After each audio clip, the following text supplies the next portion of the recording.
अस्सलाम वालेकुम दोस्तों। मैं हूं सलमान, एजे एजुकेशन में आप लोगों को खुशामदीद कहता हूं।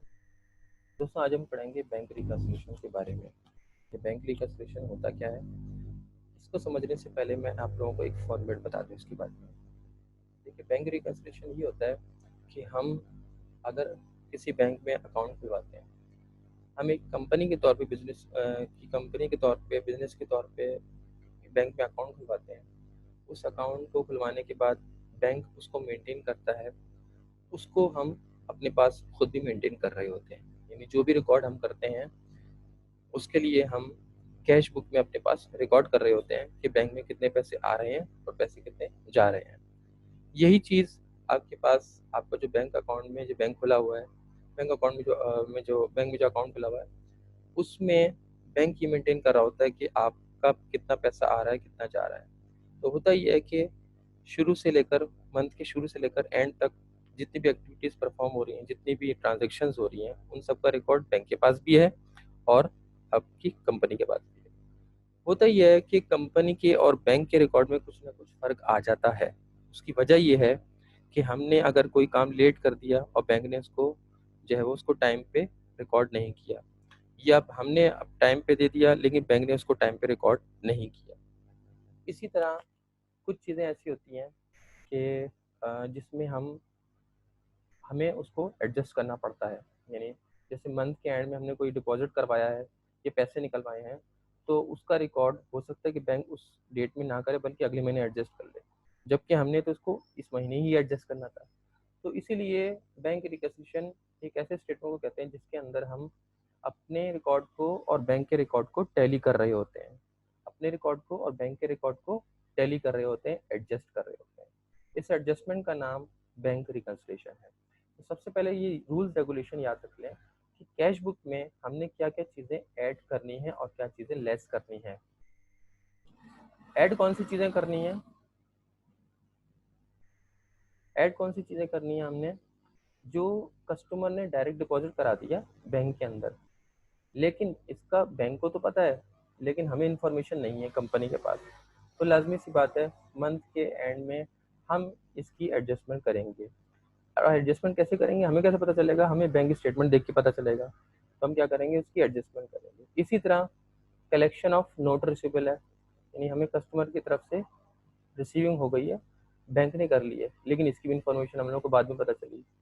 कोई भी इंटरेस्ट दिया गया बैंक की तरफ से, इंटरेस्ट दिए गए, ये भी हम लोग बाद में रिकॉर्ड करेंगे।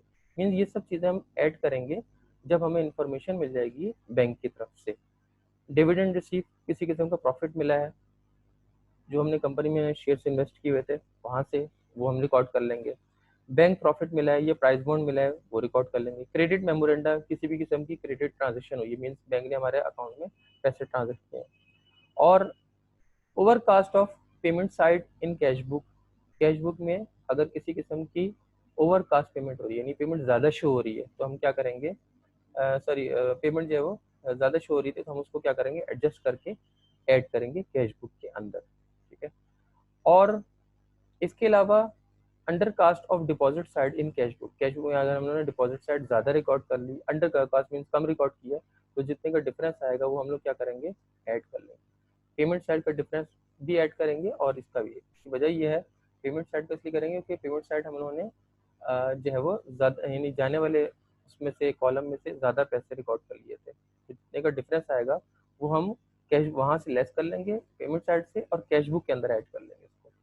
इसी तरह all types of collection and receive money directly by bank, bank की तरफ से कोई भी डायरेक्टली कलेक्शन हुई है किसी भी किस्म की, वो हम क्या करेंगे, ऐड करेंगे। तो ये याद रखें, कैश बुक में ये सब चीज़ें ऐड करनी होती है। कुछ चीज़ें लेस होती हैं, वो कौन सी हैं? डेबिट मेमोरेंडा, किसी किस्म की डिडक्शन हुई है लेकिन हमारे अकाउंट में नहीं पता चला, जब हमें पता चलेगा, इन्फॉर्मेशन मिलेगी, तो अकाउंटेंट क्या करेगा, उसको लेस करेगा।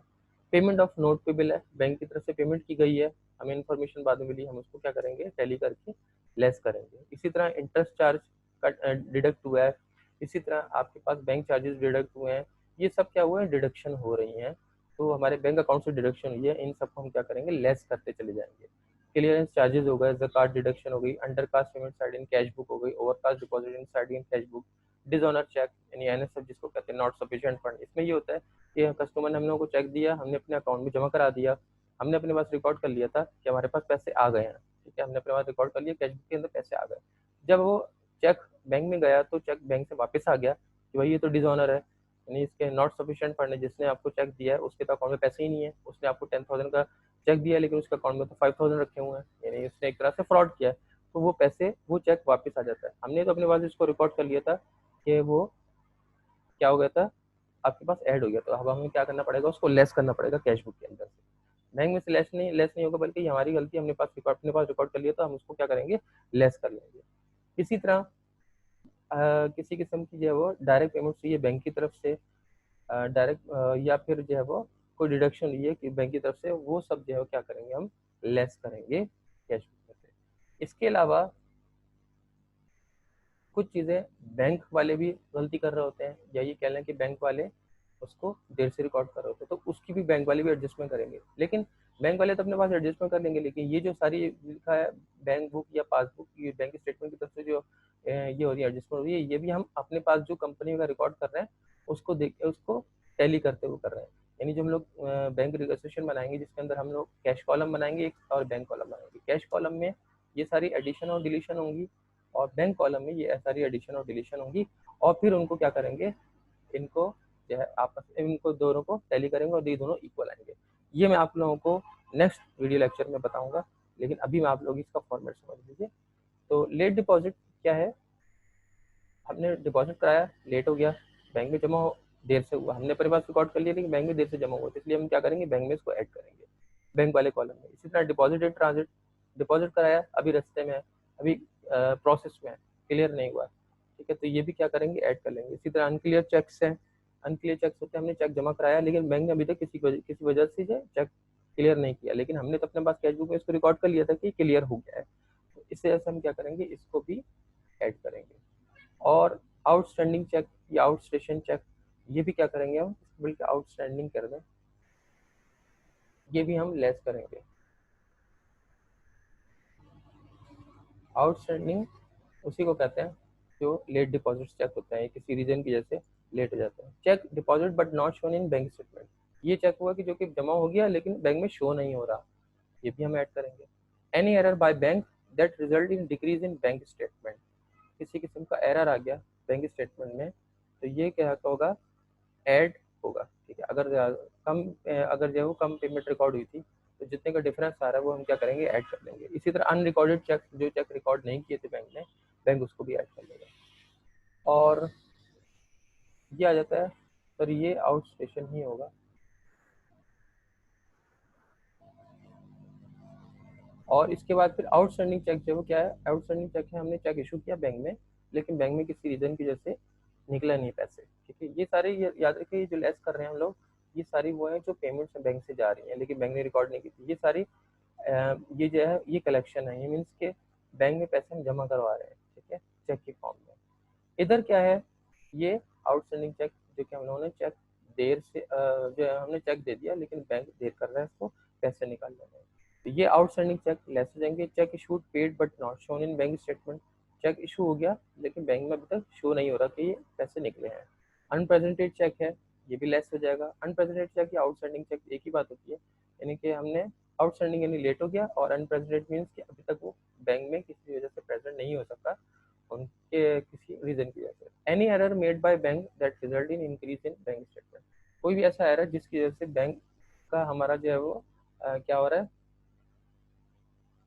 बैंक का अमाउंट ज़्यादा शो हो रहा है, तो जितने का डिफरेंस आ रहा है, जितना अमाउंट ज़्यादा शो हो रहा है उसको हम क्या कर लेंगे, लेस कर लेंगे। यानी हम जो फॉर एग्जाम्पल हमें बैंक में शो होने चाहिए थे हमारे 1,00,000 रुपीज़, लेकिन बैंक में शो हो रहे हैं 1,10,000 रुपीज़, मीन्स कि बैंक 10,000 किसी वजह से गलती कर रहा है, किसी वजह से ज़्यादा रिकॉर्ड कर रहा है, तो वो क्या करेगा, 10,000 को बैंक अकाउंट में से हमारे माइनस कर देगा। तो ये सारी हम रिकन्सलेशन करते हैं, और हम इसको बनाते किस तरह से, ये मैं आप लोगों को नेक्स्ट लेक्चर में बताऊँगा।